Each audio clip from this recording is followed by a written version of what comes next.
তোমরা যারা polytechnic first year এবং সেকেন্ড ইয়ার অথবা জেক্সপো এবং ভোগলেটের ফর্ম ফিল আপ করেছিলে 2025 সালে, তো তোমাদের সেই ফর্ম ফিল আপ রিলেটেড আরো একটি নতুন আপডেট চলে এসেছে তোমাদের এই ওয়েবসাইটে। দেখো এখানে যে তোমাদের নতুন আপডেটটি এসেছে, এখানে যেটা লেখা আছে, the last date to apply for the admission in ITI E&M Group and Polytechnic First and Second Year is extended till 21st July 2025। অর্থাৎ পলিটেকনিক ফার্স্ট ইয়ার এবং সেকেন্ড ইয়ারের দেখো লাস্ট ডেট কিন্তু এর আগে ছিল 15 জুলাই 2025 এবং সেই ডেট আরও 6 দিন বাড়িয়ে তোমাদের 21শে জুলাই 2025 ডেট করা হয়েছে। তো তাহলে দেখো আজকে যে তোমাদের র্যাঙ্ক কার্ড পাবলিশ হওয়ার কথা ছিল, কাউন্সিলিং হওয়ার যে কথা ছিল দুদিন পর থেকে, তো সেই সমস্ত প্রসেস কিন্তু পুরো ক্যান্সেল।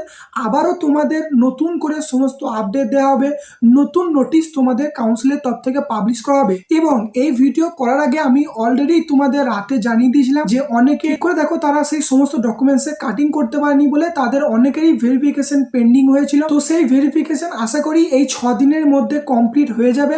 তো সেই জন্য কিন্তু তোমাদের এই 21শে জুলাই পর্যন্ত ডেটটা এক্সটেন্ড করা হলো। এবং তোমরা যারা ডকুমেন্টসগুলো বানাচ্ছ ধীরে ধীরে বানাও, কোনো তাড়াহুড়ো করতে যাবে না, তাড়াহুড়ো করলেই কিন্তু ভুল হবে, ঠিক আছে? তাই তোমরা আস্তে আস্তে সমস্ত ডকুমেন্টস রেডি করো, যে সার্টিফিকেটগুলো দরকার। এরপরে যখন তোমাদের নতুন আপডেট আসবে যে র্যাঙ্ক কার্ড কবে পাবলিশ হবে, কাউন্সিলিং কবে স্টার্ট হবে, আমি তোমাদের একের পর এক লেটেস্ট আপডেট কিন্তু দিয়ে দেবো। এই ভিডিওটি এতটুকুই, ধন্যবাদ।